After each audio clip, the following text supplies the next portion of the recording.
Are you part of the great resignation, that mass exodus of people who are leaving their jobs to start something new? Then something you need to consider is what to do with your company 401k. Rather than just rolling it over, consider opening a truly self-directed IRA. With a self-directed IRA, a truly self-directed IRA, your retirement portfolio can include real estate, precious metals, cryptocurrency, notes, loans, a new business, and traditional equities like stocks and bonds. You can make any investment the law allows with a truly self-directed retirement account. Listen, you probably have questions, so why not take the time to get the answers? Start with going to IRAadvantage.com. Then talk to the truly self-directed IRA professionals at IRA Advantage. Would you like to learn more about truly self-directed IRAs? Then visit IRAadvantage.com, view our videos, and call IRA Advantage. Let us set up a truly self-directed IRA for you. That's IRAadvantage.com.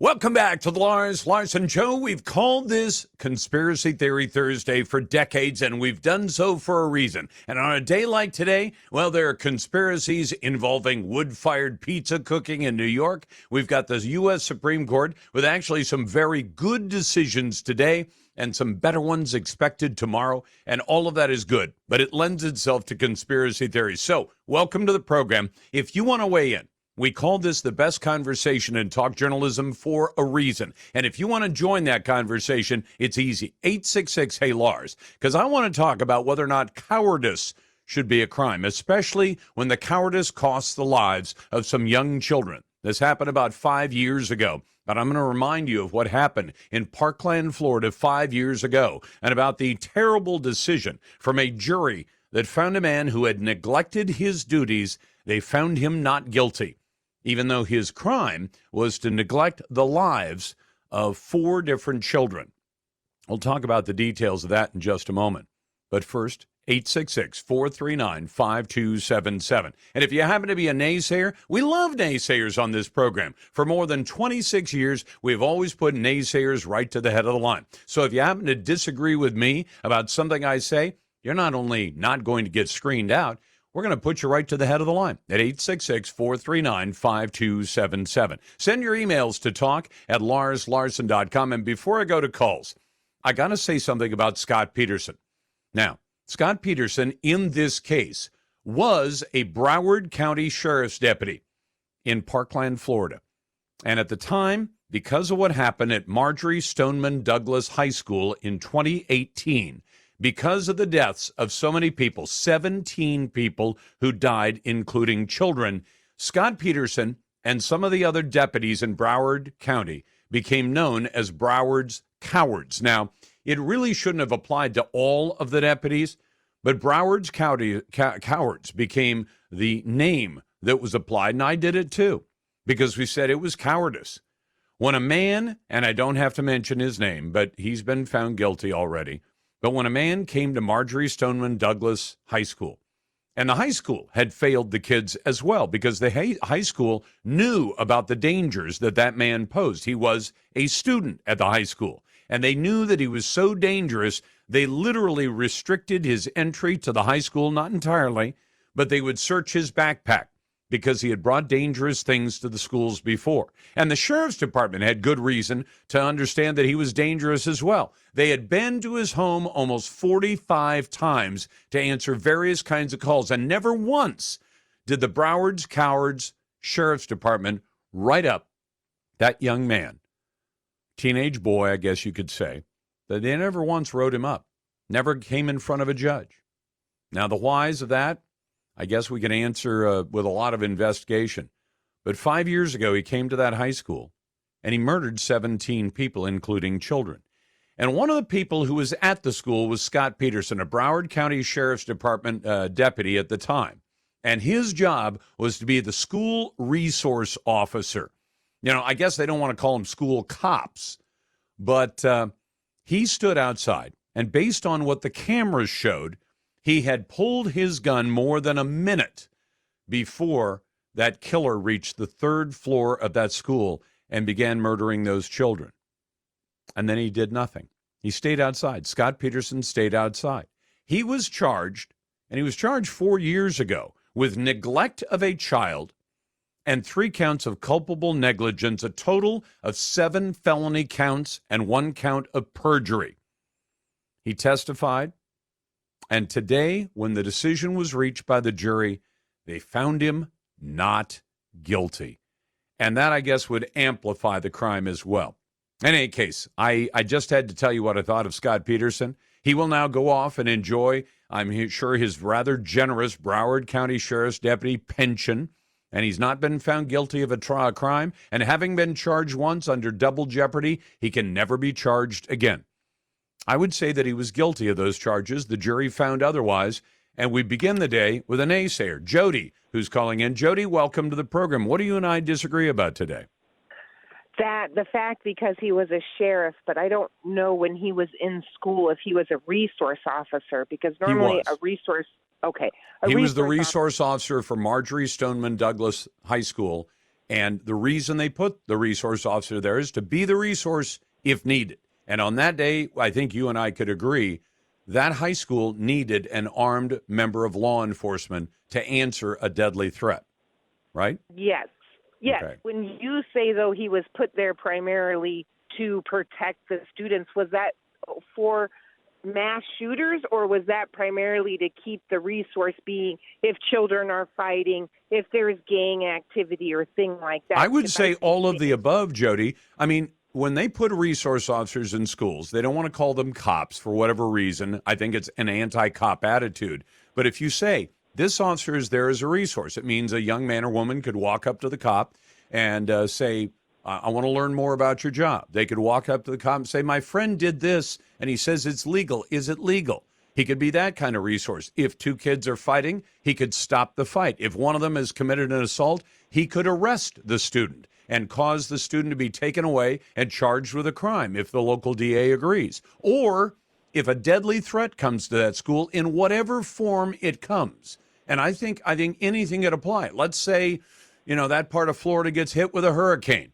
Could the school resource officer on duty, if the school's hit by a hurricane or a tornado, would he say, well, hurricanes and tornadoes are not my job? He's there to be whatever kind of resource that school needs. I guess I'm not sure what we disagree about. I just think we disagree. I'm thinking that he should be responsible or be considered that he was irresponsible for the lives of those children. Jody, if they're anywhere in America, there is somebody who's breaking the law by hurting or killing people, no matter what they're doing it with, a gun, a knife, a club, a baseball bat, a golf club. If somebody is hurting other people and there's a cop there, isn't it always the cop's job to respond to whatever extent he can? 5 years ago, definitely. Cops of today, I love law enforcement, but I don't think they quite have the cojones that cops. Then they shouldn't be cops, should they? Because if you say my job as a cop is just to write speeding tickets and not much else. If you're a cop, you signed up for the full meal. Now, we only expect them to do what they could.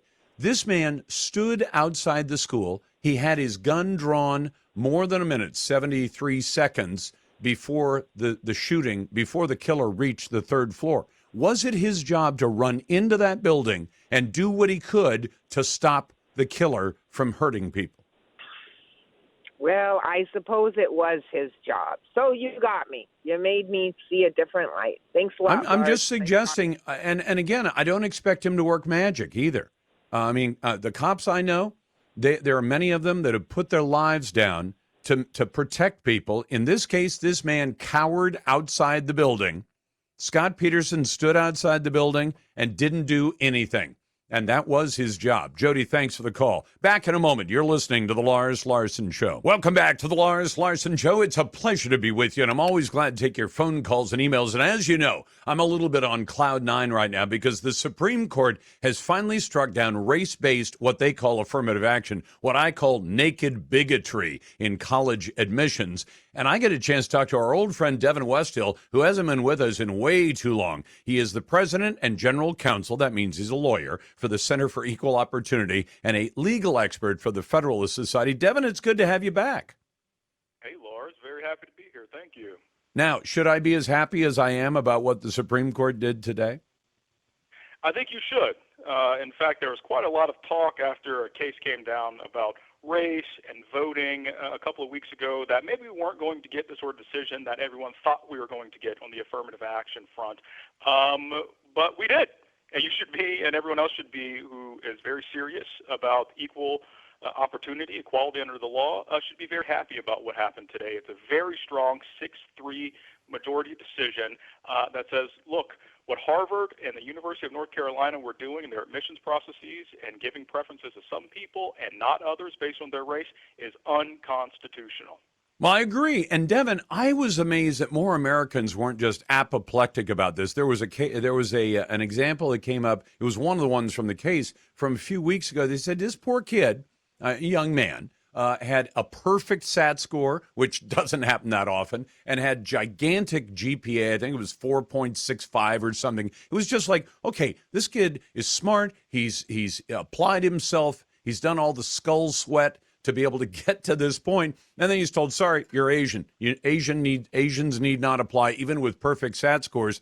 I would think that every American, except maybe David Duke and the Klan, would say, this is a great thing. You know, this is great. We gotta treat people right. And if you want to get into Harvard, you got to show up with some really great academics by whatever measure you want to make. And the fact that even 3 Supreme Court justices, the liberals, said, oh, no, we got to still, we can't be colorblind. We have to actually take color into account. Just it floors me. Look, I think the vast majority of the country is in line with the way you feel and the way I feel on this, Lars. So don't be discouraged.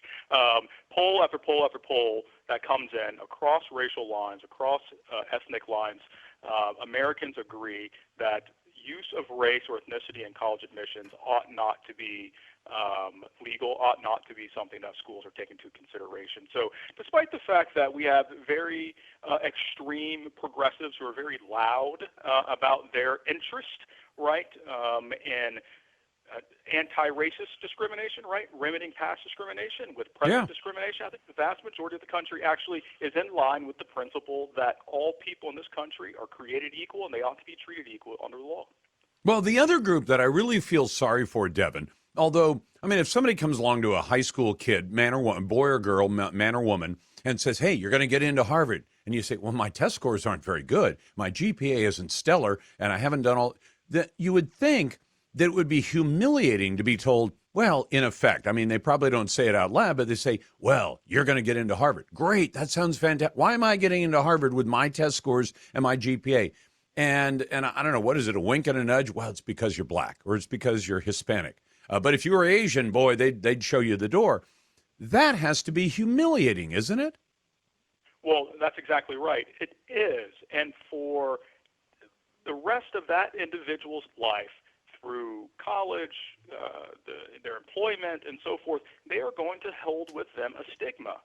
Because of this, through no fault of their own, just by being born a minority in this country and going to college as I did and as I am at the University of North Carolina, it's one of my alma maters, I carry with me this stigma that maybe I didn't really achieve the successes I achieved in life. I'm cheated as a result of that, right? I'm robbed of my pride, of my dignity of success, and that is one of the oftentimes overlooked tragedies of preferences.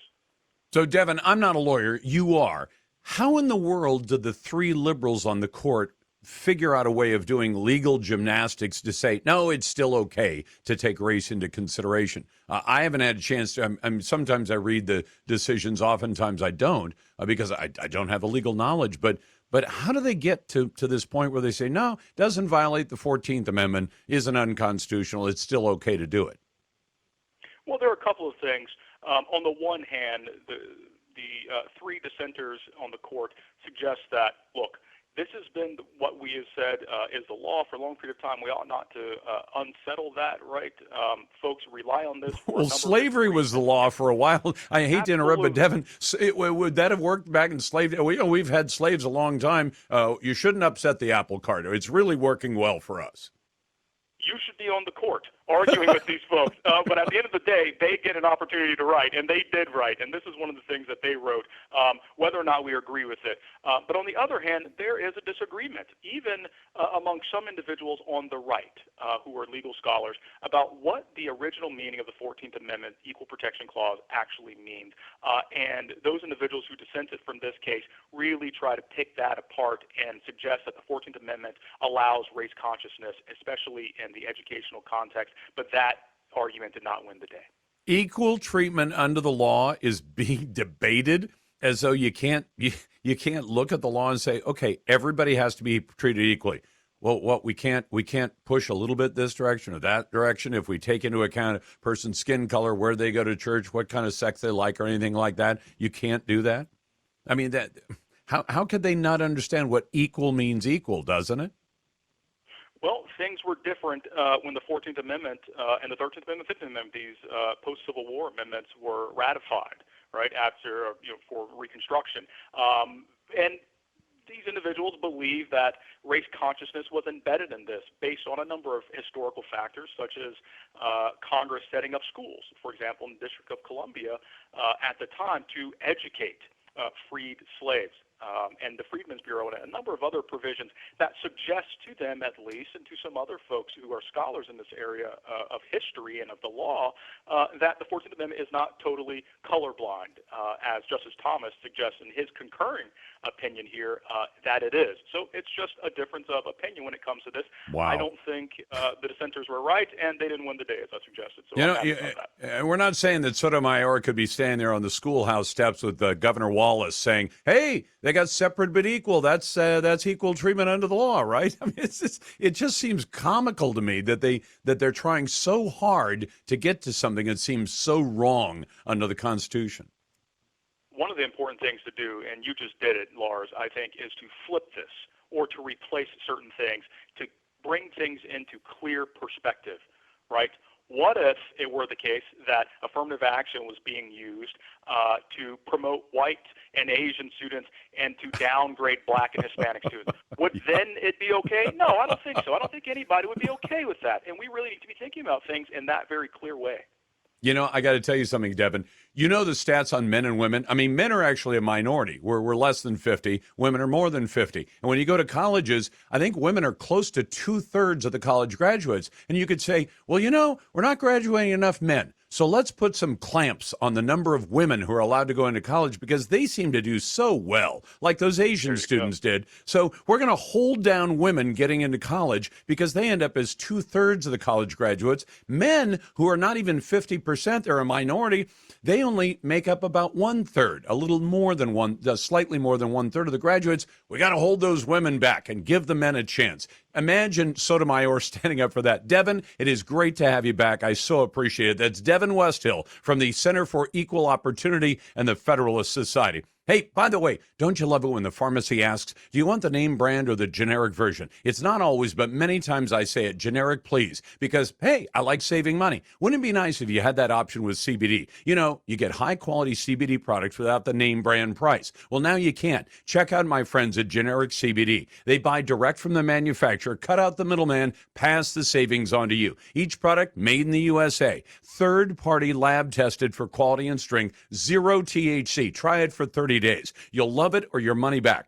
I'll tell you what, the muscle and joint cream, folks, that stuff's amazing. Remember, GenericCBD.com. The products are not sold in stores, so check them out at GenericCBD.com. That's GENERIC, GenericCBD.com. Your number one source for generic CBD. These products and statements have not been evaluated by the FDA. These products are not intended to diagnose, treat, cure, or prevent any disease or illness. And you're listening to The Lars Larson Show. Welcome back to The Lars Larson Show. It's Conspiracy Theory Thursday, and I'm glad to take your calls at 866-HEY-LARS. That's 866-439-5277. Our Twitter poll today. Have Joe Biden's regulations been well worth the $10,000 that it has cost the average American household? I would say no to that. You can answer any way you like. But the burdensome regulations that have been added just during Joe Biden's 2.5 years as president of the United States, even though I don't think he was legitimately elected, and I have to say that, have cost Americans about $10,000 per household.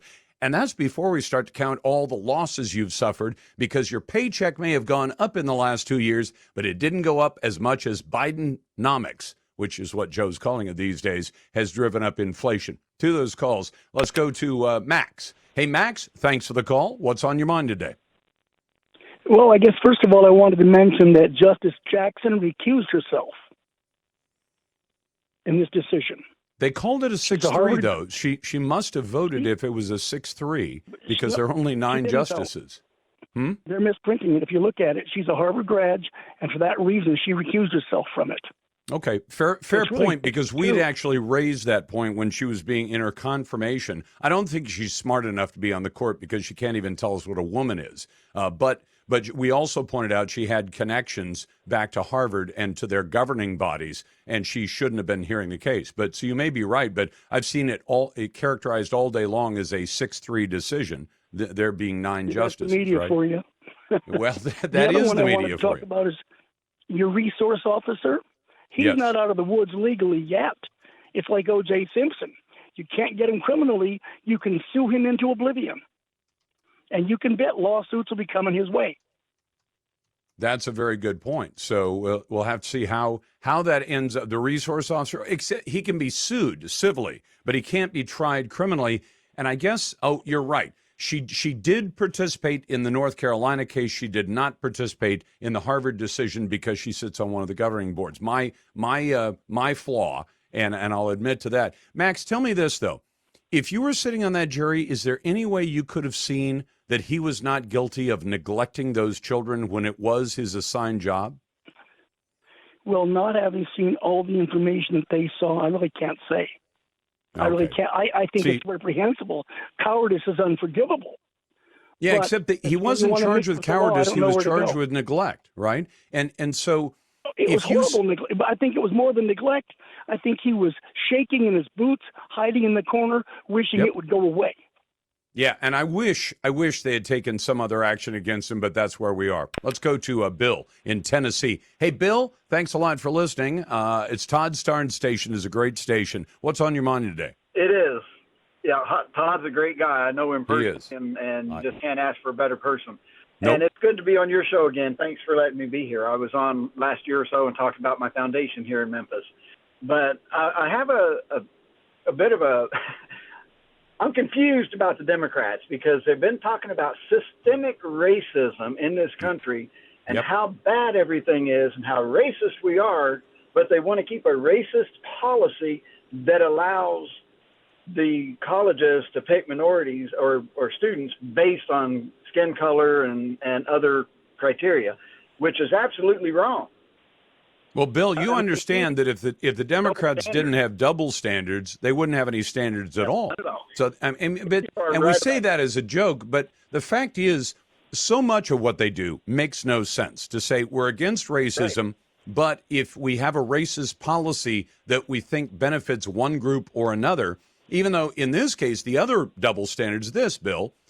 Generically, what would you call somebody who is a person of color? Well, the current term is BIPOC. Black, Indigenous, and people of color. Are the Asian American students who were discriminated against by UNC and by Harvard unconstitutionally, are they people of color? That's a good question because I try not to put a color, a status on things like that. And I don't either. Everybody, God created all of us, and we're all equal, and the Constitution says we're equal under the law. Yep. But everybody's got the same rights and has had the same rights at least since 1965 when the Civil Rights Act. Even if you didn't see it in the Constitution and they said, well, we have to have a statute that backs that up and makes it really, really clear what the Constitution meant. I thought the Constitution was clear all along. I think, and by the way, Bill, the thing that's always bothered me is when people fault the founders, saying you were in a system in which there were people who were enslaved. We just saw, I mentioned yesterday, that Reuters study where it turns out that of the 6 living presidents, 5 of them are descended from people who held slaves. Do you know which one was not? Donald Trump was not. Donald Trump. But Joe Biden, even Barack Obama is descended from slaveholders. And you say, hold on a second. And they faulted the founders saying, well, they held slaves. Well, I understand that, but they wrote the Constitution as an aspirational document. And I compare it to my favorite aspirational document, the Bible. And what does it say about everybody? We're all flawed, we're all sinners, but God has faith that we can get to that point of saying, I'm going to repent, I'm going to say I did wrong, I'm going to say I'm sorry I did wrong, and I will change the way I act. In a lot of ways, the founders, who were all Christians, they said, listen, we're going to write a constitution. And the country is imperfect. The way it's governed is imperfect. It still is today. And you say, well, how are you going to fix that? And you say, we write this aspirational document in which we aspire to get better, right? Right, exactly. And you know, one other thing on that slavery point, I actually probably knew this at some point, but forgot about it until I heard it yesterday. Is North Africa enslaved more white people than the entire enslaved population of the United States for the couple hundred years that we had slavery here. Yep. And by the way, Bill, when Europeans arrived on this continent, do you know who was some of the tribes were practicing slavery? And people forget to mention that as well. You say, well, you can't mention that the tribes had slaves. And he says, why not? Well, because they're considered people of color, black, indigenous, and people of color. And nobody seems to want, or the Irish. There were about 30,000 Irish slaves. And so you say, you think it's fair to say every single human population on Earth at some point in the last several thousand years has held slaves. Does that make it right? No, not at all. But is it something that we can aspire to do better? Yeah, absolutely. Yep. Well, it goes on today, and it's sad that it goes on today. But, you know, it's a fact of life. And, everybody's different. Every country's different. Governance is different. And it's morals and standards and ethics, which half of our population, and you know who I'm talking about, don't have, the Democrats. Well, and think about this. California late today issued its reparations report. Now, I haven't had a chance to sit down and actually pour through it. I will do that tonight. But imagine the thorny mess that's going to create. Because California, a state that never practiced slavery, it officially opposed slavery, and slavery was never legal in California. I don't live in California, and much about what is in California today is wrong, but they never practiced slavery. So they now propose to take people who were never slaves, charge them taxes, and pay the money to other people who never were slaves, and that's how they're going to fix the problem, is by discriminating again. I don't think new discrimination fixes old discrimination. Let's go to TJ. Hey, TJ, welcome to the Lars Larson Show. What's on your mind? Hey, Lars, I just heard your segment a bit ago about the SCOTUS decision, and thought I'd call in with kind of a personal anecdote of sorts. Please do. I went to U of O, graduated high school. I went to U of O in '97. Took a Philosophy 301 class, met a lot of great people, had a lot of great discussions. I'm not a BIPOC individual. I am a Christian, which brought up a lot of interesting conversations. Also caused some frustrations when it came to it. You're going to have to get to it, TJ. You're going to run yourself out of time. Sure. Being from an economically disadvantaged, quote-unquote, school, we get additional points on our SAT scores. And so there's this argument that you don't deserve to be here because... TJ, I wanted you to get to it quick. We'll be back in a moment. Welcome back to the Lars Larson Show. Pleasure to be with you on a Conspiracy Theory Thursday. Always glad to get your calls at 866-HEY-LARS. You can send emails to talk@larslarson.com. And if you're a naysayer, every once in a while, Seton Motley is a naysayer. He, of course, is the man who heads up the organization called Less Government, which we're getting more government these days. Seton, welcome back. Hey, man, how are you? I'm doing okay. I'm actually very thrilled by the decisions by the U.S. Supreme Court today and what I'm anticipating for tomorrow. I don't think they're going to tell Joe Biden that he has the authority under the law to pay off $400 billion in student loan debt. But, who knows? They might surprise us. John Roberts tends to be the guy who, will give us one decision and say, okay, I got to throw one to the other team just to keep things equal. I've never understood that guy. I don't think I ever will. No. Well, what I'm anticipating the colleges are going to do is they'll find some way to filter race in without saying they're filtering race in. I mean, this has happened before where there have been rulings that have curtailed affirmative action, and colleges just reword their application process. I hope they get sued then. I hope they get sued. We've been this is what just happened again. I mean, they've done it before. They got sued again. They lost again. and they'll just tweak it and twist it and carry on as it was before. So we'll see. I mean, it is a good ruling. It's obvious that, the answer to discrimination isn't discrimination. That doesn't make any sense. So it's a good ruling. It's just a matter of whether the colleges will adhere to it finally. Well, like you, I've been asking a bunch of the legal experts we've had on today how they expect the colleges to get around it. And I'm with you. I think they're going to say, well, we're going to pick kids from certain zip codes, or we're going to do this or that. They'll find a way to try to get around it.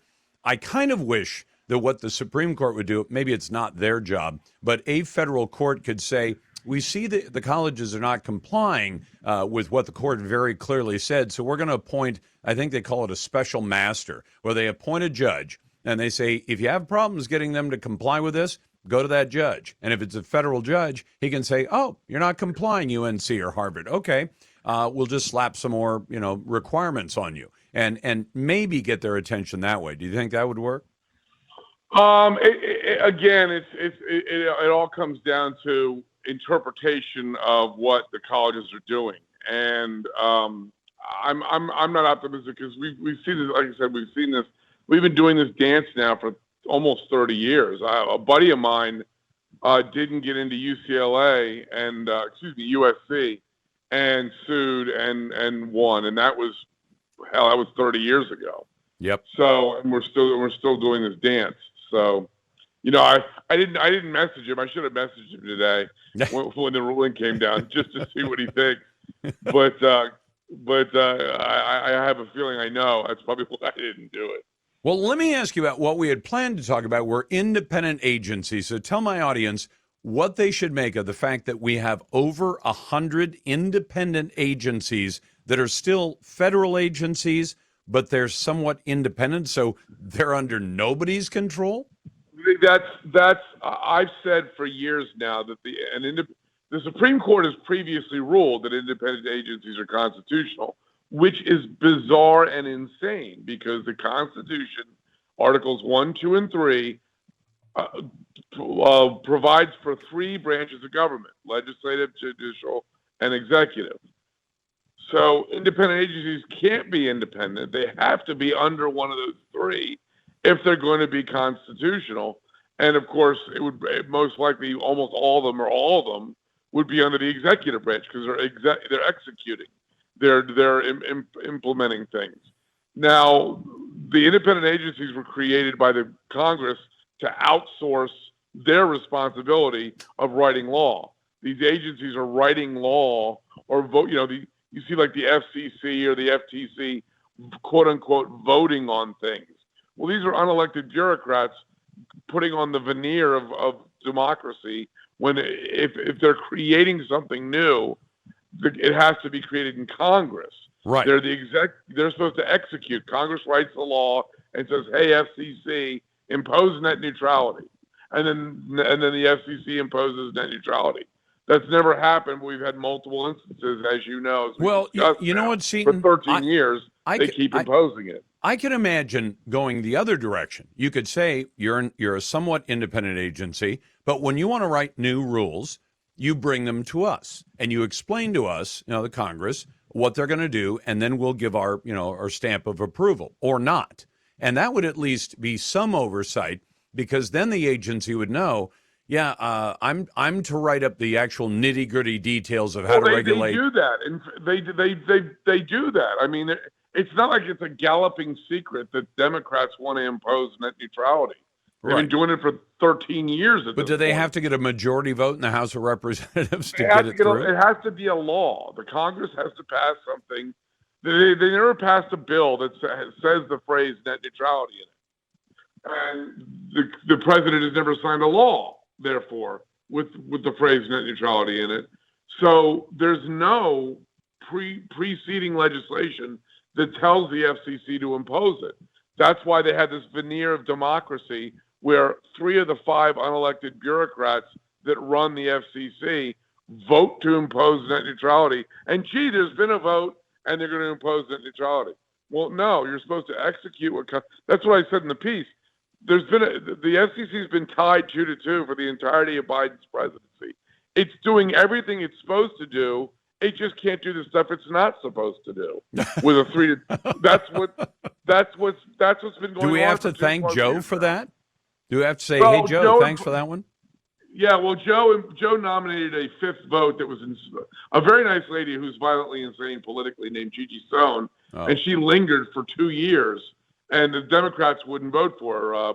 Manchin and Sinema wouldn't vote for her, so it just remained 2-2. She finally withdrew herself. Now they've nominated someone else who also wants to impose Title II net neutrality, which means she's also not qualified for the fifth slot. Unbelievable. That is Seton Motley. He heads up the group called Less Government, and boy, could we use less government about now. Seton, thank you. Hey, what if you could turn back the clock and help your dog or my dog play like a puppy again, no matter their age? Well, Sir Winston Churchill, he gets this treatment. That's why Dr. Marty developed Nature's Blend, because your dog needs a diet full of real cuts of meat, similar to what they'd eat if they were in the wild. Dogs go bonkers for Dr. Marty's Pets Nature's Blend. I know mine does. When given the choice between Nature's Blend and the giant online retailer with their #1 bestseller in dry dog food, a study shows 29 out of 30 dogs choose Nature's Blend first. Tori from Tulsa said, my fur baby is so eager to eat it. Other dog foods I've tried give my sweet boy issues with allergies. As soon as he switched over to Nature's Blend, all the issues simply disappeared. Give your dog a food they'll love and help support their youthful energy, their healthy skin, easy digestion, and a happy full life. For a limited time, claim 54% off Nature's Blend. Get a free pack of premium dog treats. Go to drmartypets.com/pets or text PETS to 511-511. That's PETS to 511-511. Study available on request. Do you have investment properties you're considering selling and would like to learn how to defer the tax consequences? Then you need to call Equity Advantage and learn about a 1031 exchange. A 1031 exchange is a powerful investment tool. It enables you to keep a property's equity intact when it's used to acquire like-kind replacement property of equal or greater value and equity, even if you recently acquired the property. For over 30 years, Equity Advantage has been providing investors solutions for deferring taxes and maximizing the value of investments through a 1031 exchange. At Equity Advantage, we don't sell investments, but rather provide the tax deferment tools and expertise to facilitate their sale and transfer. Learn more by going to 1031exchange.com. or Google YouTube Equity Advantage for in-depth videos. Listen, you've worked hard for the money in your investments. Equity Advantage works hard to keep it yours. Learn more about 1031 exchanges and Equity Advantage at 1031exchange.com. That's 1031exchange.com. Welcome back to the Lars Larson Show. It's Conspiracy Theory Thursday. I want to put this proposition to you. Can you imagine? Should you be able to schedule your work around, and should your government employer allow you to keep the Sabbath? It seems like a simple question. And yet for one man who worked for the U.S. Postal Service, a government agency, independent government agency, but a government agency all the same, he simply wanted to be able to keep Sunday as the Lord's Day. I understand that. If he'd been of a different religious belief, it might be Friday sundown to Saturday sundown. If you're a Muslim, okay, you've got your Sabbath day. Should you be able to keep that holy? And should the government be able to say to you, a government agency like the U.S. Postal Service, if you don't work on Sunday, on Sabbath, we're going to fire you? Well, the Supreme Court today has not just 6-3, which is the way things are going these days, a unanimous decision in favor of a Christian letter carrier who refused to work on Sundays because of his faith. And the federally funded U.S. Postal Service violated Title VII of the Civil Rights Act of 1964 that requires employers to accommodate the religious practice of their staff, and only if if accommodating that need of an employee became too onerous were they allowed to do otherwise. Gerald Groff, an evangelical Christian. This man believed that for religious reasons, Sunday should be devoted to worship and rest. And I agree with him. And he asked for that. And the Postal Service accommodated him for a long, long time. And then at some point they said, we're not going to accommodate you anymore. And they decided to tell him, you got to work Sundays. And if you don't, you're going to get fired. And he took his case all the way to the U.S. Supreme Court and won a unanimous decision. Now, before I go to your calls, but I do want your calls, 866-HEY-LARS, naysayers to the head of the line. I've got a good one coming up. 866-439-5277. Anytime the U.S. Supreme Court, the liberals, 3 of them, the conservatives, sort of 6 of them, I don't necessarily count John Roberts as a conservative, but anytime they decide something unanimously, it means it never should have been a case to begin with. You understand why? When the U.S. Supreme Court says this one is so clear-cut that both the liberals and the conservatives got together on it and all agreed, that is an important day. But it's also a day when you can say, couldn't we have solved this a lot easier if we just let a lower court or maybe even some sensible management at the U.S. Postal Service, if that's not asking for too much, because sometimes the U.S. Postal Service management is not sensible at all. They could have solved this a long time ago. They could have simply said, Sunday is holy for you. We will allow you to respect that. We'll work around it. I think that would be reasonable. Anyway, welcome back to the Lars Larson Show, and a shout out to our friends in Hannibal, Missouri, where they listen to Great Talk Radio on KHMO. That's AM 1070. Great Talk Radio all day long. My program in the evenings. To your calls now at 866-439-5277. As always, we start with an ace here if we have one. Joy, welcome to the program. What do you and I disagree about? Just a quick question. I thought you said that the decision on the postal worker was 6-3. You said it was unanimous? No, it was 6-3 on Harvard and UNC, except that on Harvard it was 6-2 because Ketanji Brown Jackson decided to recuse herself because she was on one of the Harvard governing boards. On the postal worker, it was a unanimous decision, Joy. Okay, I misheard just before this. So I agree with you that the Constitution is aspirational. And as a Democrat, though, I think that the aspiration for some groups has not been achieved as much for others. And so it's more of a question, I think, to you, if I could ask you a question. Sure, ask me anything you want, Joy. But I want to hear what we disagree about, but ask me any question you want. Well, I didn't want to speak explicitly about reparations or about this affirmative action, but where I continue to get stuck is when I look at things that are happening in our country. COVID. Joy, you're dancing around it. Let's cut right to the chase. What do you want to ask? What it is like you look at major crises, every time it's the same groups that are on the bottom. And I know you've talked about individuals like Ben Carson, but when it's the same groups every time, Native Americans. But it's not. It's not. And let me give you can I just... Well, you're going to keep burning daylight, but I can get to your point if you like, but go ahead. Burn some more daylight. Okay. So maternal mortality. You look at generational wealth. You look at who died the most. I can answer all of that for you, Joy. Would you say that if there is discrimination against BIPOC, that's Black, Indigenous, and people of color, would you include Asians in that group? Then you're saying with that. No, I'm not. I'm asking you a question. It's a yes or no. No, but yes, I think. Are Asians people of color? Yes, but are they at the bottom of the economic pile? Do you know they do better as a group than white Americans do?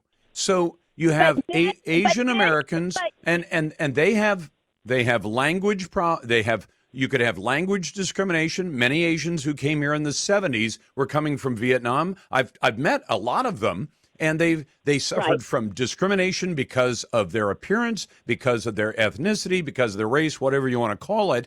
And they've done amazingly well, and so have their kids, right? But then the result of that, and this is what I can't accept.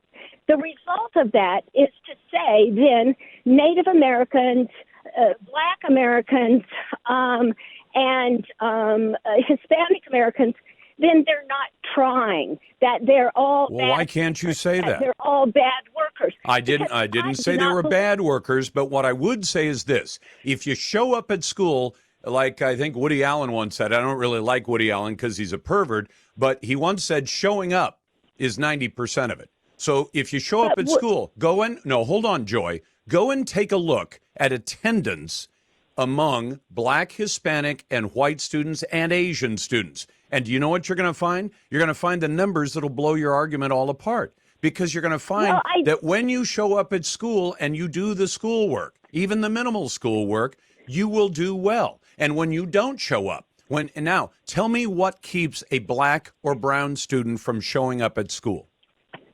Well, I think there is still deep poverty, and there are more poor white people in this country than there are poor black and brown people in this country. Well, then you may very well then have the poor white in the same grouping.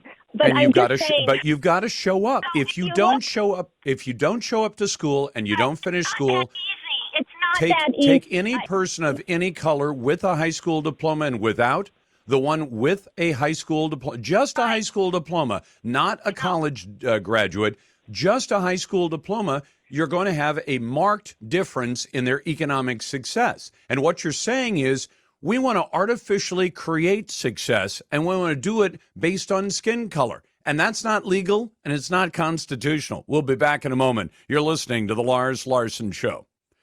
Welcome back to The Lars Larson Show. It's Conspiracy Theory Thursday, and I do want to talk to our friend Bob Barr, former CIA analyst and member of Congress, about something he's written about recently where he says America is starting to resemble the Twilight Zone. But, Bob, welcome to the program. I want to ask you first about these decisions coming out of the U.S. Supreme Court today, because they're fantastic, and I'm not usually that pleased with what the U.S. Supreme Court does. Yeah, every once in a while they do get it right, Lars, and particularly when you have Clarence Thomas writing a hard-hitting, constitutionally sound concurring opinion like he did today on the affirmative action case. It is something to cheer about. I mean, this is good news for the country. It's good news for race relations in our country. It's good news for education. And yet the three sourpusses on the Supreme Court, the three liberals, think it's the end of the world. It isn't. It's the beginning of hopefully a new day where merit, not race, will determine who gets into college. And that's what should happen. And yet you get Joe Biden bashing the U.S. Supreme Court today. And I want to ask about the appropriateness of that. Well, it's the same. Schumer's out there also. And remember, Schumer is one of those, along with Senator Whitehouse a few years ago, when a decision didn't go their way. And I forget whether it's maybe when Kavanaugh was confirmed or whatnot, out and out threatening the Supreme Court. I mean, not just whining and moaning and beefing about a decision like Biden did today, but threatening the court. That's the sort of thing that makes this sort of victory, to be honest with you, even sweeter when it comes in the face of that sort of ill will by the Democrats. I mean, because when Joe Biden comes out and says, Bob, he says, this is not a normal court. Well, what's a normal court? Would that be 7 liberal justices and 2 conservatives? Sorry, Joe, that's not the way it works. You know, you have presidents who name justices. You have people who make decisions about when they're going to retire. Ginsburg could have retired earlier, and that would have changed the composition of the court. She didn't, and that's the way it works. But I wonder what Joe Biden actually considers a normal Supreme Court when he declares that this Supreme Court is not normal. Who knows with him, because you can't tell whether he's speaking lucidly or whether he's just saying something that some staffer told him to say before he went out and stood behind the podium for a few minutes. You don't know. But to the liberals, not a normal court simply means a court that doesn't issue decisions that you, the liberals, agree with. That's all it means to them. The court is a vehicle that they want to implement their socialism, their ideas of social justice in this country, not the ideas that our founders had when they drafted and this country adopted the Constitution and then its Bill of Rights a few years later. Hey, Bob, I want to ask you about what you wrote about Kevin McCarthy. I'm not a big McCarthy fan, so people should know by bias. I wasn't crazy about him, but we were kind of stuck with him, and there weren't enough votes to be able to get somebody different. So I said, okay, at least they held him to account and said, you've got to make certain assurances that things will happen. But he's trying to erase the official record of 2019 and 2021 impeachments of President Trump as though they never happened. this is where we've officially, I think, entered the twilight zone. A couple of Trump. I didn't agree with Trump's impeachments in 2019 or 2021. I thought they were bogus, but they reflect the action of a House majority at the time. I didn't like it, but that's the historic reality. Now, there have been introduced two resolutions that would erase, rather expunge, both of those impeachments from the official record of the House. Now, it's bad enough when you have a couple of goofy members of Congress that introduce legislation like that. They can introduce whatever they want. But the Speaker of the House, whether it's a Republican or a Democrat, has an obligation to stand up and be the adult in the room. And what McCarthy should have said when those resolutions were introduced just recently, he should have said, these aren't going to go anywhere. They may reflect the views of some members, but you can't undo what the House has done. Instead, he endorses them. He supports them, which is crazy. I mean, yes, I understand that it was a tight election back in January, and he has to be careful, that fine line that he walks. But for heaven's sake, stand up, be a man, take action that reflects the dignity, the professionalism, and the historic accuracy of what the House does. Don't cave into this sort of nonsense. Well, and Bob, just two thoughts, because you're a lawyer, I'm not. But they impeached Trump 2019, they do it again 2021. I agree both were bogus for a whole bunch of reasons we've talked about plenty on the show. But 2019 is amazingly relevant to what's going on today, because we have a current president of the United States who's, I think, reliably accused of taking a major league bribe from Ukraine. And there's also indications he took money from China. And what was Trump calling Ukraine about? Saying, hey, there's corruption going on in your country that involves politicians from our country, and I'd like you to look into it. Now, the Democrats put this to the public as, well, this is a purely partisan move, just trying to dirty up a candidate. No, Joe Biden and his Biden crime family were involved in corrupt activities that generated millions of dollars, apparently, for the Biden crime family and maybe even for the big guy himself. It makes his impeachment in 2019 even more relevant because the Democrats were desperate to bury that thing because they knew, I think some of them actually knew that Joe Biden, or suspected it strongly, was involved in corrupt activities that had put millions of dollars in his pocket to allow him to live the kind of lifestyle he had, with all these monies in his bank accounts or his corporation that he can't explain where the money came from. It came from Ukraine and China.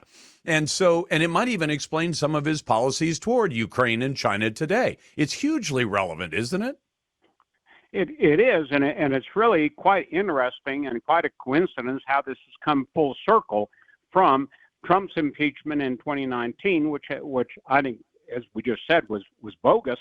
But now we have 4 years later, evidence that I think at least warrants on the part of the Republican majority in the House an impeachment inquiry. Yep. That is to at least tee up these issues, as I did back before Clinton was impeached, to begin with an impeachment inquiry.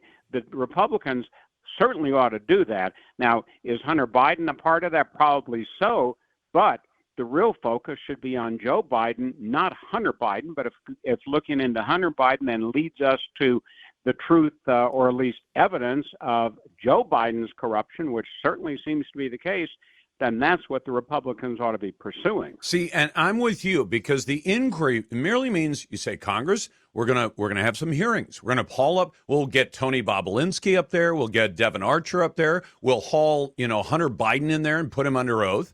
And say, hey, we've got these text messages you sent threatening that bad things would happen to China if Chinese companies didn't pay millions of dollars. And, oh, by the way, who did you mean when you referenced the big guy? And where was that money going? If it wasn't just going to you and your late brother's widow and those people, did any of it go to Joe? And you could ask a few of those questions, Bob, and they ought to call you up to do the questioning, because they can use an outside member or somebody who's a former member of Congress. They could do that.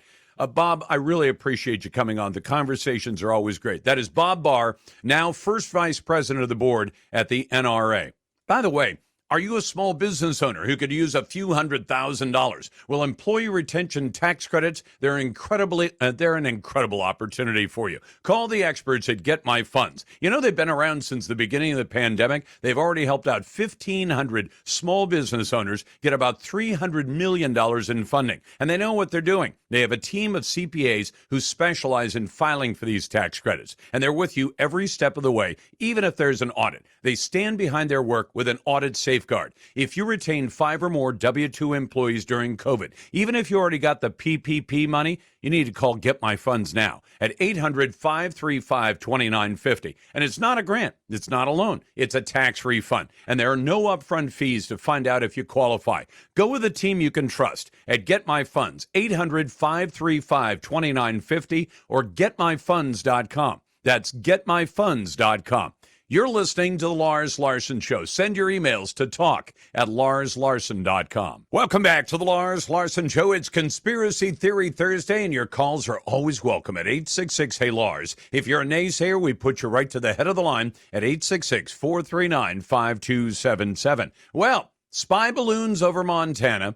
The DOD says they won't shoot it down. Is that because Joe Biden owed the Chi-Coms a favor for millions of bribes? A Montana congressman Monday of this week called for more transparency from the federal government after acknowledging that people were tracking a balloon flying over his state at 57,000 feet. The balloon was registered with the FAA following regulations. Matt Rosendale, who you've heard on this show before, a member of Congress, is a Republican, said several people in Dawson County were tracking the balloon flying across eastern Montana on Sunday night. He immediately contacted the Department of Defense, was told the agency was aware of it, and chose not to investigate because of the size of the balloon and the low probability that it was conducting any surveillance. My goodness. So there's a tremendous amount of trust, apparently, in the DOD. And what do we know about the spy balloons that flew across the U.S. earlier this year?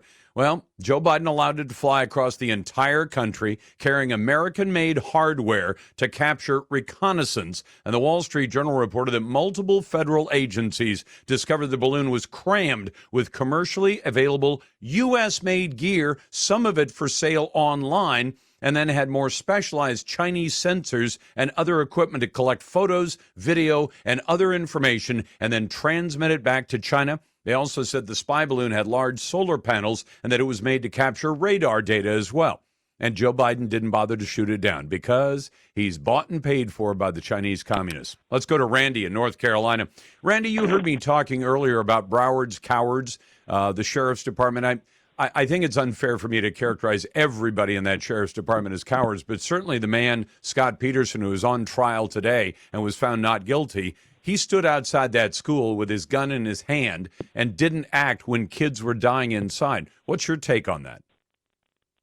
Absolutely. Same thing. And when I heard the news, even before your show, just in the regular news, I was quite surprised. I'm like, how in the world, especially now as appetite hungry as people are to go against law enforcement, and I am an adamant supporter of law enforcement. But as you said, you sign up for it. You have a job to do. And I'm presently a school teacher in a public school system, work with our resource officer to make sure we know what's going on.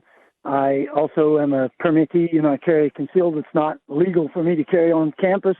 Sadly. But my resource officer knows that I will do what I can to help him if the situation goes hostile. See, and Randy, isn't that the attitude that any parent should expect? They've got that Latin phrase, in loco parentis. When a parent puts his or her child in your care, you are there to act as the parent. Now, does that mean that you would defend that child as vigorously as you might defend your own? I wouldn't expect that of any parent. Any parent would put their own child first. But I think when those kids have been put in your care, you say, I've got to protect these kids, and you would to whatever extent you could. That deputy could have acted, and it amazes me that jury found him not guilty. And I realize people say, well, we didn't hear all the evidence, only the jury did. Well, we heard a lot of it. We saw the video. We saw what he did. We saw what he didn't do.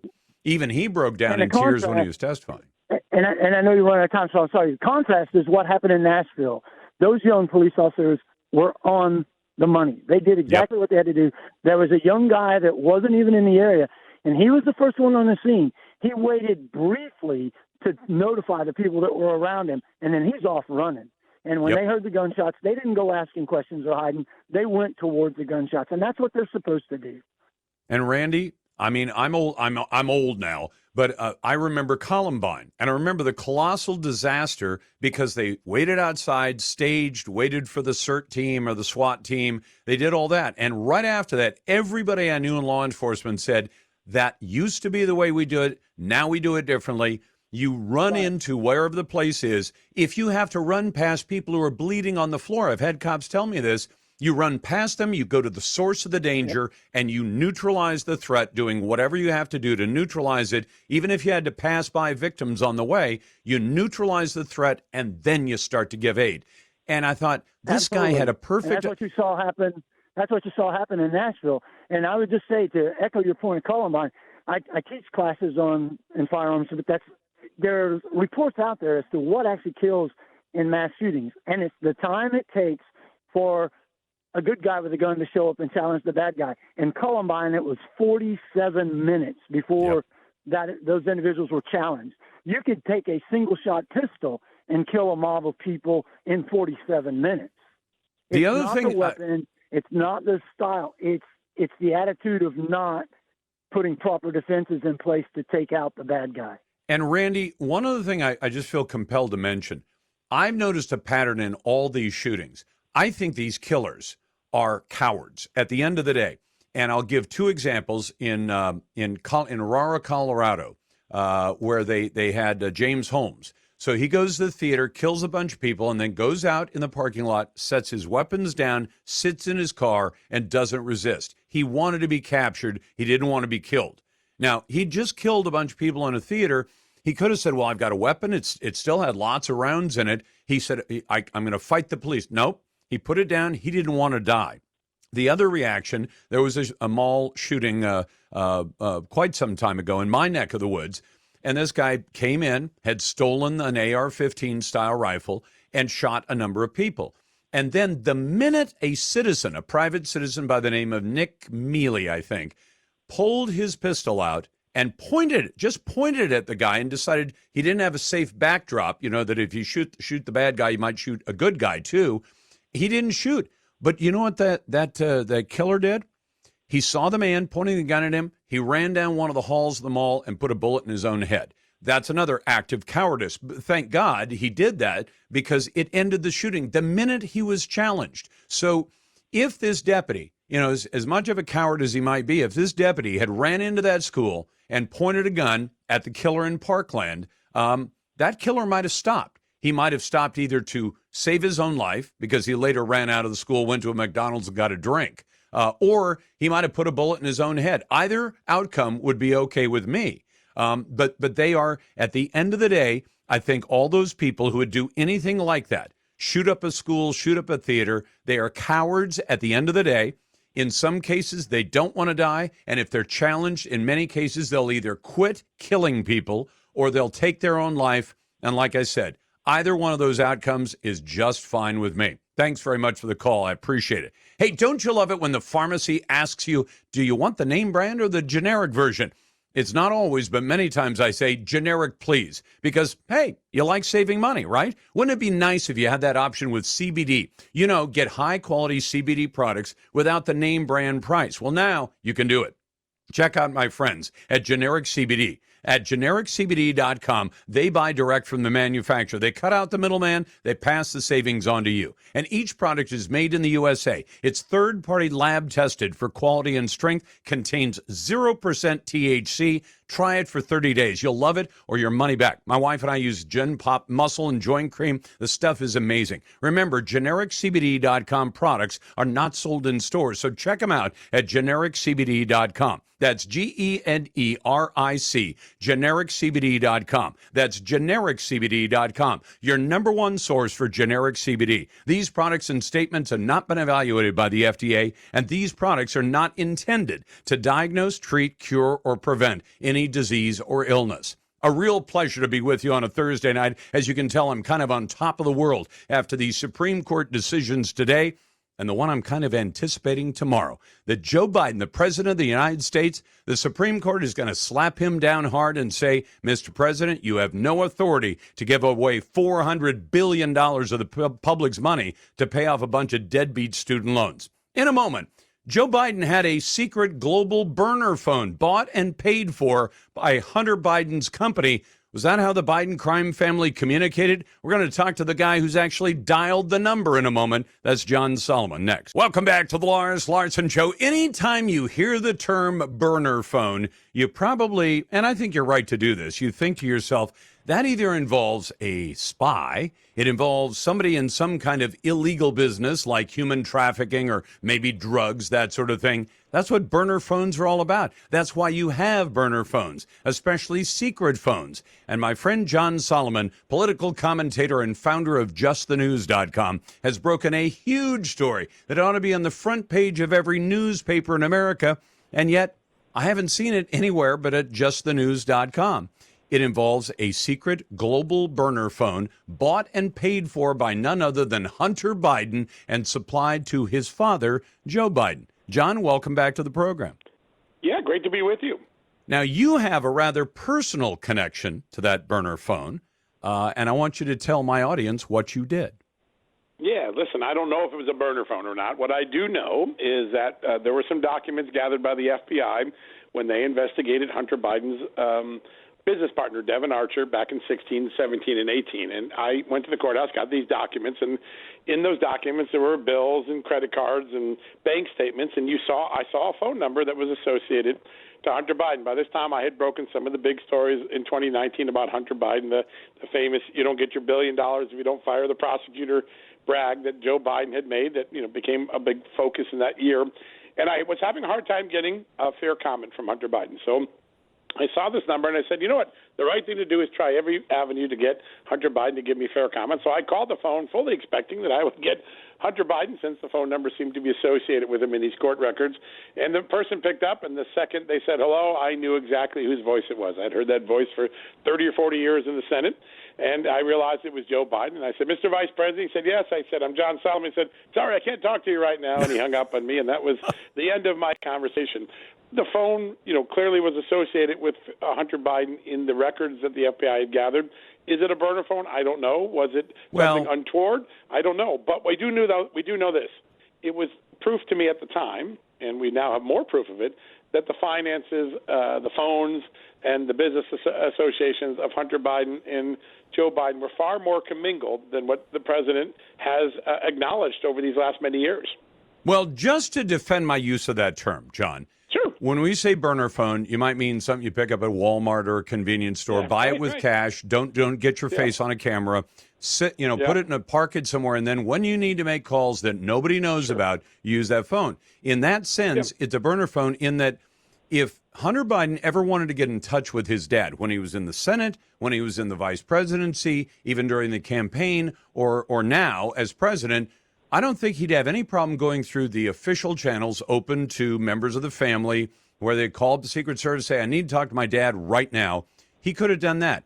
What would be maybe one of the only reasons that Joe Biden would want a secret back channel unknown number to be able to communicate with his son who, and I'll remind you, John, you know this better than I do, never talked business with his son, right? Well, or that's so he one says. That isn't holding up very well on the scrutiny of facts and evidence, right? We know that.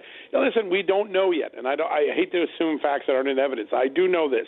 Later on, when we validated the laptop and we did additional document exploitation from the laptop, we found that Hunter Biden was routinely paying for many of his father's bills, including a phone bill and some other items. They're mentioned very clearly in accounting statements and in emails between Eric Schwerin and Hunter and others. In fact, Joe Biden felt like Hunter Biden was paying him so much money or picking up so much of his bills that in 2010, when he was vice president, he signed over his Delaware tax refund to Hunter Biden to repay some of that money. Why is that significant? Hunter Biden was getting his money from all these foreign oligarchs and other sources, and that means that Joe Biden was at least indirectly benefiting from some of the cash that Hunter Biden brought into the family. That's a story they denied in 2019, in 2020, in 2021. Joe Biden still denies aspects of it today. The evidence is overwhelming that these things happen. And the real question is, Why can't Joe Biden be honest about small things like this? And the big question is, are they hiding a bigger secret? And I think the IRS whistleblower and the FBI whistleblowers now are giving us a sense that maybe there is a bigger secret we got to get to. Well, I'm talking to John Solomon. You can find the stories at justthenews.com, but maybe we skip past it, but I want you to make a punctuation point on this one, John. This was not just your regular, I can go to Walmart. When my son came home during the Marines and he was going to be home for a month and we didn't want to buy him a brand new, we went to Walmart and bought a $30 phone, right? This was not one of those $30 phones that you buy at Walmart, was it? My good friend Peter Schweitzer has talked about a global burner phone. I have no reason to doubt anything that he's 100% accurate. I really don't think this was a very sophisticated phone. I think it might even belong to one of the, the over-the-counter, the AT&Ts and Verizons of the world. It just showed up in a bill, and all I was trying to do was get fair comment for Hunter Biden. Didn't you? I was shocked that Joe Biden picked it up. Didn't it say that the AT&T bill was $300 a month for that phone? It was. That one was absolutely an expensive bill. I don't have proof that these two numbers are the same number. Unfortunately, I don't have that document because I left the Hill, so I can't do any more comparisons. You're a careful guy. Yeah, I want to be careful. And listen, we ought to be fair to the president, but we also ought to be tough if he's been lying to us. And I think now we know many of the stories Joe Biden told us aren't true about his son, about Burisma, about the business partners, about China. Here's a big thing. I think the most important thing to come out in the last week is we obviously saw the text message, and Hunter Biden will say whatever he says about the text message. But there's something that is much more problematic for Joe Biden. A family friend, Rob Walker, a guy who's been between Joe Biden and Hunter Biden for years, a family friend says, of course Joe Biden met with the Chinese energy officials in 2017. I saw it myself. I attended it. I was there. Joe Biden is now calling people like Rob Walker a liar when he says, I never met with the Chinese. Joe Biden is now has so many falsehoods that he can't defend because family friends, records, emails, billings all show these things occurred. At some point, he's going to have to face some accountability for routinely misleading the American people about these issues. And the question is, what's his motive? Let me ask you this. Am I being naive if I said if a House committee with oversight authority were to call witnesses in, like Tony Bobulinski, who didn't show up in front of the grand jury in Delaware, and Rob Walker and a few others, and just ask a few specific questions, could they get enough to tell us, should Joe Biden be impeached because he's implicated in a multi-million-dollar bribe, maybe one from Ukraine, one from China? That alone should be, that makes Watergate look like nothing. I'll give you the last 30 seconds. Absolutely. If the FBI informant is correct, that this is a very serious thing that Joe Biden is facing. There's lots of witnesses. The next one to watch, Devin Archer, that business partner, that one who I found the phone record from. He could testify as early as mid-July to the Congress.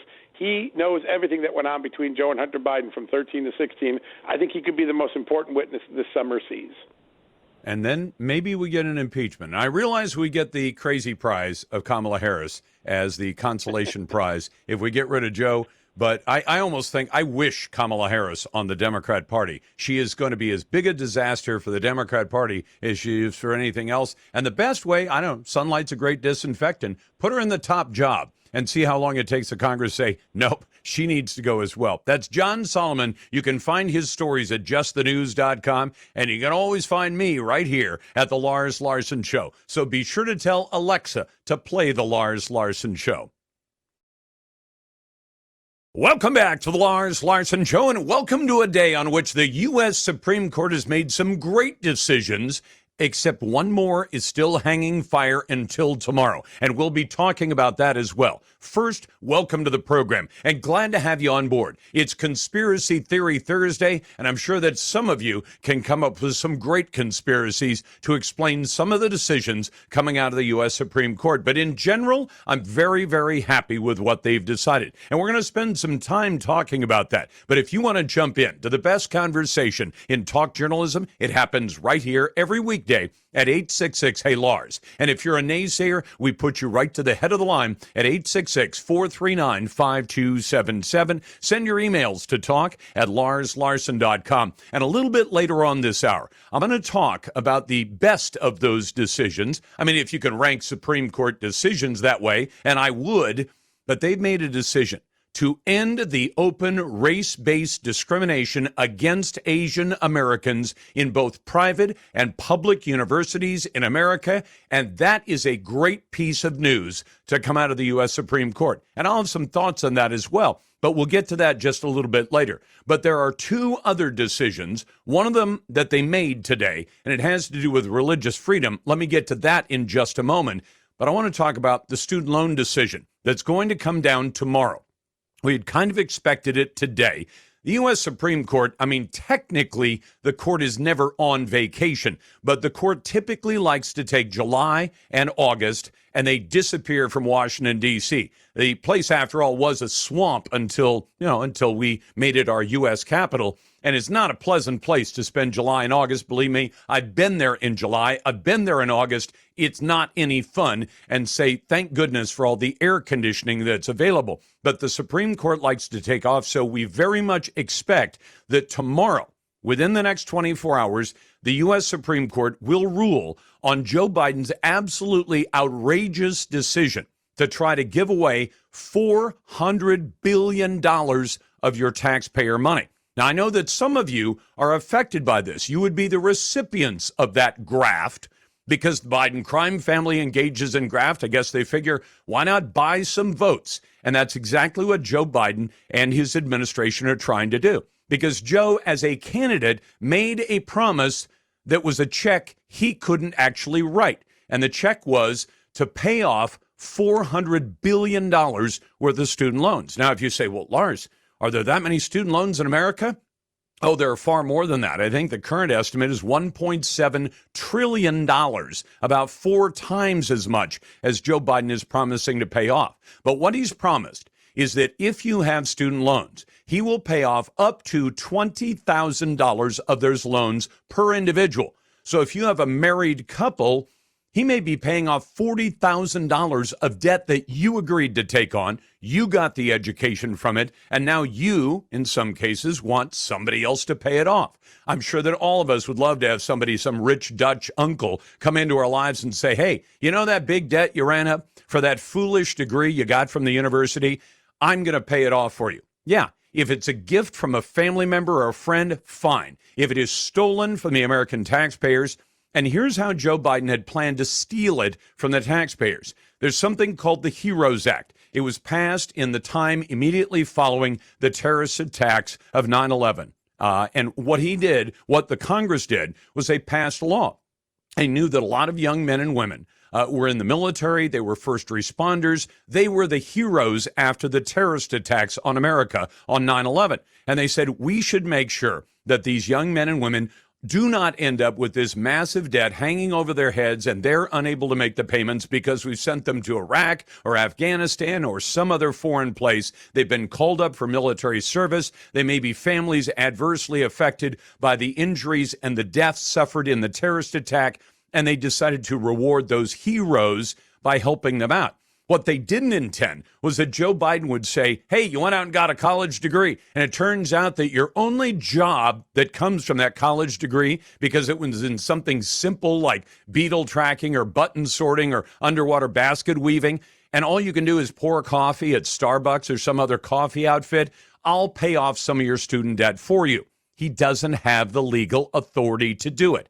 And I'm reasonably confident that tomorrow, and call me up if I'm wrong, I'll be glad to take the naysayer calls, the U.S. Supreme Court is going to confirm that Joseph R. Biden has absolutely no authority as president to manipulate the HEROES Act and give away $400 billion of taxpayer money and force people who have 60% or 70% of the U.S. population has never sat in a college classroom. They never got the chance to go to college, and we didn't need them to go to college. They went out and they actually worked for a living, and they pay taxes. And now for Joe Biden to transfer $400 billion of debt from a bunch of deadbeats who got the wrong degree And it's the wrong degree if it won't pay for itself. It's not a very good investment. To transfer that debt to others is absolutely dead wrong. That decision is due, we think, tomorrow from the Supreme Court. But what did come down? Number one, the one we're going to talk about later on this hour, is the Supreme Court saying universities, public or private, are not allowed to discriminate for or against students based on their skin color. In this case, it was very smart, uber smart Asian Americans who said, I want to go to college. I'm going to study hard. I'm going to get great grades. I'm going to ace all those tests, and then I'll go to a school. And literally, some of those people were being told, no, you can't go to Harvard. You can't go to UNC, the two colleges that are involved in this Supreme Court case. And why? We're smart enough. Yeah, but you're the wrong skin color. If you were black or brown, Hispanic or African American, you'd be allowed to go to Harvard or any of those other schools. But because you're Asian, we're not going to let you. It is open. People will call it affirmative action. That's a nice name for something that's really ugly. It's called bigotry. It's called violating the U.S. Constitution and treating people differently based on their skin color or their ethnicity. And I'm glad the Supreme Court said no to that. But the very important decision that I want to mention to you that may not get as much attention today, the Supreme Court, in a unanimous vote, has said that when your boss, in this case the government, the U.S. Postal Service, says to you, you're a letter carrier, you've been delivering the mail for decades for us, we have accommodated your desire to be off on the Sabbath day on Sunday, but we're not going to accommodate you anymore. You either work on Sunday or you're going to be fired. The man's name is Gerald Goff, and he has won his case before the U.S. Supreme Court. The court, in a unanimous decision, said, you can't fire somebody. You have to respect their religious beliefs and their accommodations. The Postal Service had done that for a long, long time, and then they refused to do it for Gerald Groff. And Gerald Groff went to the U.S. Supreme Court, and he won his case, and it was a unanimous decision. Even the liberals saw that they had to get on board that, and thank God for all of that. Now, we'll talk more about that decision on the payoff of those student loans, and we'll talk more about bigotry, race-based bigotry at both private and public colleges. That's coming up later on this hour. In the meantime, your phone calls and emails at 866-HEY-LARS. You're listening to The Lars Larson Show. Welcome back to The Lars Larson Show. It's a pleasure to be with you, and I'm always glad to get your calls. I always disclose if I have a dog in the fight. I did go to college for about a year and a half. I didn't stay long enough for the indoctrination to take hold, so I didn't turn into a raving left-wing lunatic. But I appreciate the fact that colleges and universities teach kids. What I don't appreciate is that lately, colleges and universities have said we have to emphasize diversity. And by that, they don't mean intellectual diversity, like have just as many conservative professors as liberal professors on campus, or have liberal and conservative students on campus. What they care about is skin color and who you like to have sex with, and to some extent these days, what kind of clothing you will like to wear and whether or not you present yourself as male or female. Well, Harvard and the University of North Carolina got into big trouble because they got sued by a group of Asian students who said, you're turning away a lot of students who are academically better qualified than the students you're letting in simply because they're Asian. And you're accepting students who are less academically well qualified, in some cases because they're white, brown, or black. And we don't think that's right, and we don't think it's constitutional. And guess what? I had this fear in the back of my head that the Supreme Court might do something completely crazy under John Roberts, but instead they came to the right decision. Well, six of the nine came to the right conclusion. So I wanted to bring on Jim Burling, who's Vice President of Legal Affairs for the Pacific Legal Foundation. Jim, you know this case very, very well, don't you? Oh, I certainly do. We were a friend of the court in the case, and we've had a number of similar cases ourselves over the years, and we are very pleased with the outcome. Have I mischaracterized any of what's going on here? It's not affirmative action. It's naked bigotry, isn't it? Oh, it absolutely is. If you are a Asian student and you score in the top fifth of your class, your score, your SAT scores, your GPA, you have less of a chance of getting into a college like Harvard than if you are an African American in the lower two-fifths. So it is clearly discrimination on the basis of race. And as Justice Roberts said in a case a number of years ago, the best way of stop discrimination is to stop discriminating. And that's essentially what the court said today, that we've had enough. All of your excuses, Harvard and University of North Carolina, of why you need a diverse student body, none of them cut the mustard. None of them proved by the strict scrutiny that these kind of racial classifications require to be reviewed under. None of them meet those standards, and these are unconstitutional, a violation of the Equal Protection Clause of the United States Constitution. And Jim, one of the things that bothered me about this is that they say, well, we have to have a diverse student body because there's a benefit to that. That sounds like bigotry as well to me, because I don't run around and think that all black Americans think alike, or all brown or Native American or Pacific Islander think alike. When you say we want diversity, but they want it only in the optics of diversity, they don't seem to care whether or not the thinking, which is what you're supposed to do at a university or a college, is different. They just care about the factors that we've been told for decades in this country are not supposed to be a factor in making hiring decisions or admissions decisions. So I want to know from you, why do you think that Harvard and UNC and all these big public and private colleges have stood behind doing things this way? I think for a long time they think it looks good. It makes them feel less guilty for the privileges that the people in charge of Harvard and the elite universities have. I mean, if you read their books on the need for diversity, to me, it all strikes me as a huge guilt trip on their part, without looking at whether or not these diversity programs actually help the people they are supposed to help. And indeed, there are tremendous statistics, and Justice Thomas goes into great length, that people that supposedly benefit from these affirmative action programs end up in colleges where they're less able to compete because they don't have the background knowledge, they don't have the skills to do so. And as a result, they have higher dropout rates. They don't go into the science and technology and math courses and majors like other students do. And they would have done a lot better if they didn't have this affirmative action, putting them into schools where they're really not as well equipped.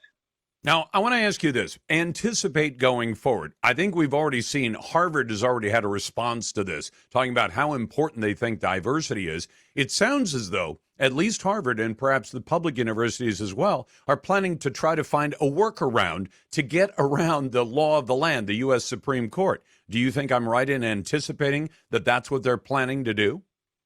Oh, absolutely. I look at the Harvards and the UNCs today like the southern states of the 1950s after Brown versus Board of Education, where they tried to slow walk the adherence to the Supreme Court's ruling against discrimination. And the Harvards are going to try to do the same thing. All right, they're going to say we're not going to look at the make race a controlling factor, but by God, they're going to try to figure out some way to do it, whether or not it's by looking at particular schools and giving a preference to the zip codes or whatever. They're certainly going to try. So this battle is far from over. But isn't that going to be pretty easy to detect? And Jim, you're an attorney. I know there are cases I've seen as a reporter where they talk about appointing a special master, meaning a judge, and that when you think, that the court has ordered this to happen, and if this isn't happening, you can come to this judge and say, Your Honor, they're trying to get around the Supreme Court's decision. Is it going to take something like that to bring these both public and private universities into line? It very well could be, and it's not going to be tremendously easy to do so because these universities, I mean, they're smart people, and so they're going to try to hide what they're doing behind statistics, and so it's going to require deep statistical analyses into seeing whether or not there's discrimination, and then there's a question of intent. Do you have to prove intent, and how do you prove intent if people are being quiet about this? In California, the voters banned affirmative action on college admissions quite some time ago, but we strongly suspect that there are colleges that are still doing it underhanded and underground way through this holistic admissions process. So it's not necessarily easy to prove that people are discriminating. It's going to take some work. As long as people out there want to discriminate, they're going to try to find a way. What do you think is the best way to combat that?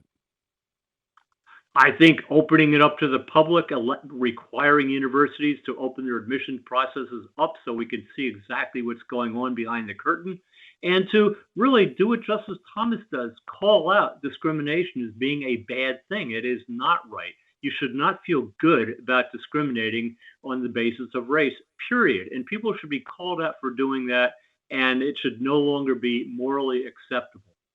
I mean, maybe at least on the public universities, maybe the state legislatures need to tell the public universities, show us your process, and if you don't get the state money anymore. You think that would get their attention? I think it certainly would in those state legislators that realize that discrimination is a bad thing. If you go into some of the states where the political zeitgeist is in favor of affirmative action, it'll be harder to call people to the account for what they're doing. Hey, Jim, thanks for being part of the win this day. I'm kind of sad about the 3 members of the Supreme Court who decided to vote no on this and support open bigotry. But, hey, they're liberal Democrats. The Democrats have been supporting bigotry and slavery and every other ugly thing when it comes to race for a long, long time. I don't expect them to quit anytime soon. That's Jim Burling, who's with the Pacific Legal Foundation, that filed a friend of the court brief in this case. What if you could help turn back the clock and help your dog play like a puppy again, no matter their age? It's Lars, and it sure works for Sir Winston Churchill, my Bernese Mountain Dog. That's why Dr. Marty developed Nature's Blend, because your dog needs a diet full of real cuts of meat, similar to what they'd eat in the wild. Dogs go bonkers for Nature's Blend. When given the choice between Nature's Blend and the giant online retailer's #1 bestseller in dry dog food, a study shows 29 out of 30 dogs choose Nature's Blend first. Tori from Tulsa says, my fur baby is so eager to eat it. Other dog foods I've tried gave my sweet boy issues with allergies. They all went away with Dr. Marty's and Nature's Blend. Give your dog a food they'll love and help support their youthful energy, healthy skin, easy digestion, and a happy full life. For a limited time, claim 54% off Nature's Blend and get a free pack of premium dog treats from Dr. Marty Pets. Go to drmartypets.com/pets or text PETS to 511-511. That's text PETS to 511-511. Study available on request. Message and data rates apply. You're listening to The Lars Larson Show. Welcome back to The Lars Larson Show. I got to tell you something. The Supreme Court decisions this week, I think, have been just fantastic in general. But there are some of them that I just really don't understand. And it's not because I'm not a lawyer. I mean, maybe Ilya Shapiro would tell me that. He's director of constitutional studies at the Manhattan Institute, saying, Lars, if only you'd gone to law school and taken the bar exam and done all that stuff, you'd understand how the U.S. Supreme Court could, in my view, contradict the Constitution. Ilya, welcome back to the program. How are you? Good to be back with you, and I don't think so little of you that I would inflict law school on you. Oh, no. I just thought. But here's the part I don't understand. Does the Constitution say very clearly and very explicitly, we are vesting all authority for state elections in the legislatures of the 50 states? And with the exception, say, of the Voting Rights Act, which is the federal government protecting the civil rights of Americans, everything else about elections is vested not in the governor, not in the Secretary of State of the 50 states, but in the legislature. It does say that, doesn't it? That's absolutely true. And so how in the world can the U.S. Supreme Court say, well, but in one state in particular, in this case, when the legislature says we're going to redraw the boundaries for the congressional districts, because that's done every 10 years after the results of a census are in, you've recounted, and a state may gain a member of Congress, may lose a member of Congress, may even have the same number of members of Congress. But you have to draw the lines differently so that all the members of Congress represent roughly the same population in each congressional district. So when they do that, and then a judge in the state says, nah, you know what, that map's no good, that the judge can throw it out, that would seem to be a real blatant violation of, I can't remember which article and section it was, but it's where the part of the Constitution says, no, the legislature controls all of this. How did the Supreme Court come to the conclusion that a single judge could say, no, we're not going to let it go that way? Well, everything that state officials do are subject to both their state, and U.S. Constitution. And so just like when the state legislature passes a law about child custody or what kind of torts you can sue for, all these state law stuff, state courts interpret that. And so what this ruling from the Supreme Court did was to say that, look, the state courts can't go on frolic and detour. They can't rewrite the law and as they see fit.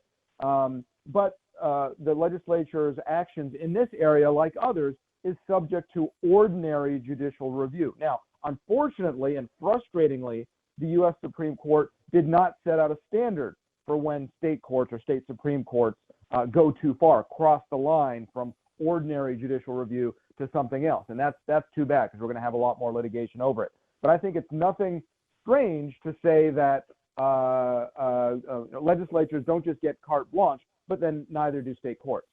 Okay, but in this case involves North Carolina. Again, it's been a big week at the Supreme Court for North Carolina this week with the education affirmative action decision and then this one. But when the state Supreme Court is very liberal, but the state legislature is fairly conservative in North Carolina, no kidding, then what you're going to get is courts that can throw out the will of the people's representatives and therefore throwing out the will of the people, aren't they? Well, courts do that fairly regularly. Courts are supposed to judge based on, among other things, constitutional standards, and those constitutional standards may be unpopular. We might want to censor the speech of someone we don't like, or we might want to put in jail someone we don't like, but there are constitutional protections for that. I'm not justifying or agreeing with what the North Carolina Supreme Court did in this particular case. And in fact, this is a weird case because after some state elections, the North Carolina Supreme Court changed its composition, ended up withdrawing that opinion and replacing it with a different one.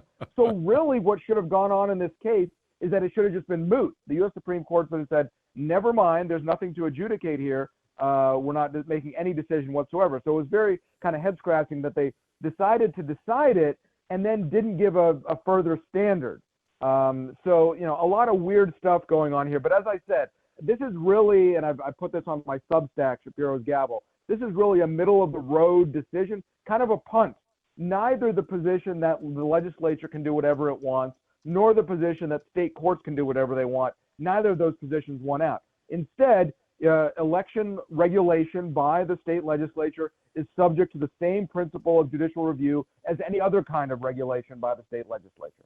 So Although tell in me this case, because it involves the federal elections clause, there's a further backstop. That is, most things that state courts do, you can't just run to the federal court to appeal. But here, because it involves federal elections, you can then further appeal to federal courts. You touched on this a moment ago, but the Supreme Court, not all the time, but I've seen them a number of times say, well, yeah, we would have decided this, but we stalled it long enough that the case is already, it's already mooted out because the kid's already graduated from high school or college or whatever it is. Something's already happened, so therefore we don't have to decide.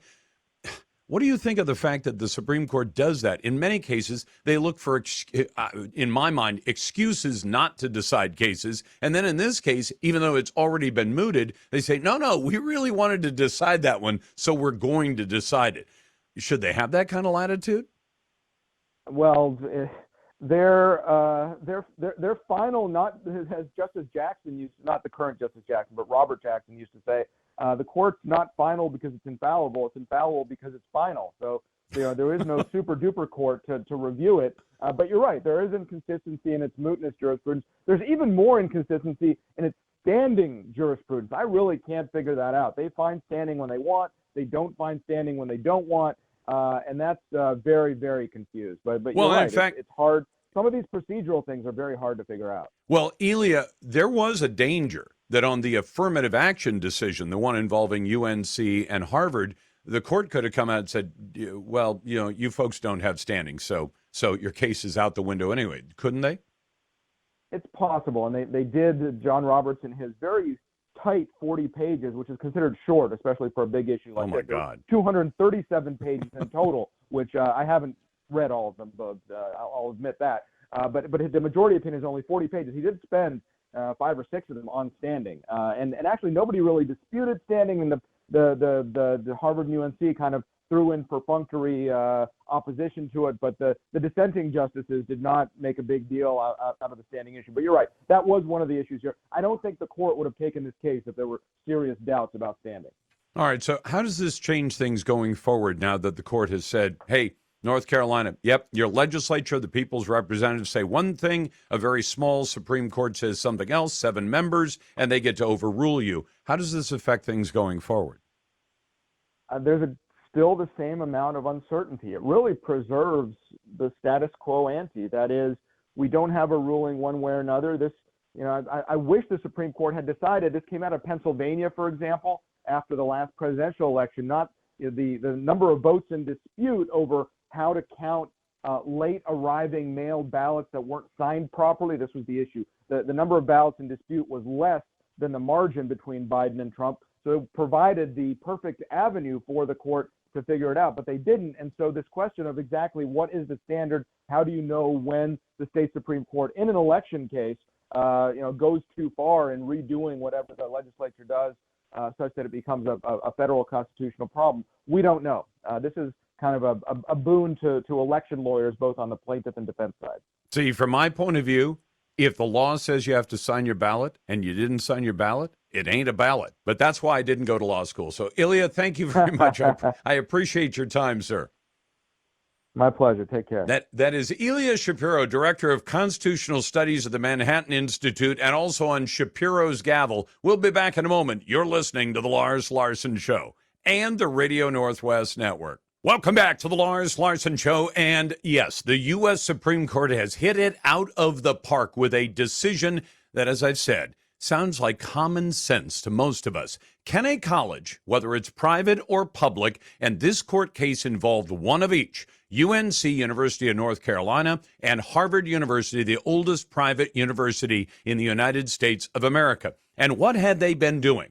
They were doing something so ugly. I understand they try to pretty it up like putting lipstick on a pig by saying, well, we're doing affirmative action. We're practicing diversity. Do you know what they were doing? They were actively discriminating against some students in favor of other students based on the skin color of those students. And I hew to the point of view of the late Dr. Martin Luther King, who said, judge a man based on the content of his character and not the color of his skin. Harvard and UNC were doing exactly the opposite. They said, we have to get a diverse student body. And even if we have to do it by rejecting some students who are academically better qualified, in this case, Asian students who are told your perfect SAT score, your perfect GPA, that's not going to get you in. You're the wrong color. Now, if anybody wants to be a naysayer on that, I'd be glad to hear the argument. But the 6-3 decision, the liberals did not join the common sense side, but that's not unusual either. The Supreme Court ruled that university admissions programs that use so-called affirmative action and race-based admissions criteria are unconstitutional, and they violate the 14th Amendment to the U.S. Constitution. John Roberts, the Chief Justice, wrote the opinion. And the colleges and universities say, well, already Harvard has telegraphed that it's going to try to work around the U.S. Supreme Court decision. But how do you do that? And I'd love to have a naysayer tell me why it's only fair that we let less academically well-qualified students in because they're the right color and keep others out because they're the wrong color. Somebody tell me you think that that is something that could or should happen under U.S. law and the United States Constitution, because I can't imagine it. Let's go to Ron in Tacoma. Hey, Ron, welcome to the Lars Larson Show. What's on your mind? Oh, what's on my mind, Lars, is here we go again. I don't know, how many times does the Democrat Party got to lose a civil war and court proceedings reference their racism? And now we once again have the private sector and the government both being struck down that they can't do this. So this should end this. And there shouldn't be another damn dollar of the American public spent on the Democrat Party promoting more racism. If they do this, there needs to be people going to jail. I agree with you, although to make it a criminal offense, that might be a reach. But, Ron, you're right to compare it.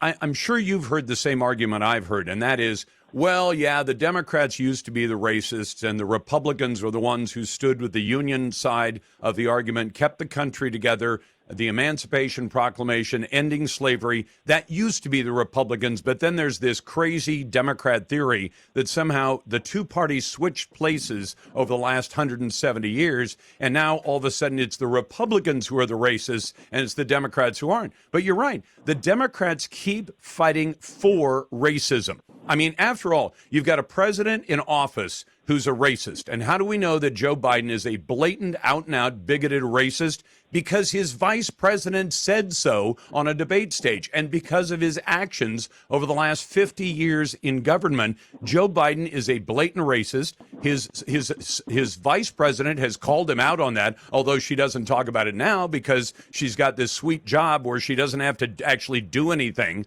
or accomplish anything. She got an affirmative action hire job. So, and today on the court, it was the three liberals who stood up in favor of race-based discrimination. It was the 6 more conservative members of the court that said, no, you can't engage in that kind of racism. That doesn't make any sense. Let's go to Paul, who's a naysayer. Hey, Paul, welcome to the Lars Larson Show. You and I are going to disagree on this one, really? Well, I'm not sure calling it a disagreement is necessarily accurate, because I do disagree with affirmative action. I think there is a time and a place for it, and I think we've given it plenty of time. But what I'm calling about is, yes, I think Asian students will probably be the basic winners in this ruling. And my concern is that, yes, I guess giving credence to removing racial consideration is honorable and good and part of our heritage. What is concerning, and these days especially, is Asian students from China getting into the best universities. And so what I guess I'm saying is that we need to have other things to filter which students get in. And if we consider race, we should consider the race of our adversaries. No, but hold on, Paul, can we do this a different way? Because a couple of weeks ago, I pointed out, I'm trying to remember if it was the Netherlands, I think it was the Netherlands, that has now started to screen specifically students from China because they're concerned about the theft of intellectual property and about the national security of their country. But that doesn't have to be race-based, discrimination. You could say, we're going to let in Asian people from Japan. We'll let them in from Vietnam. We're not going to let them in from China because China is pretty notorious about intellectual property theft. They are a national security threat.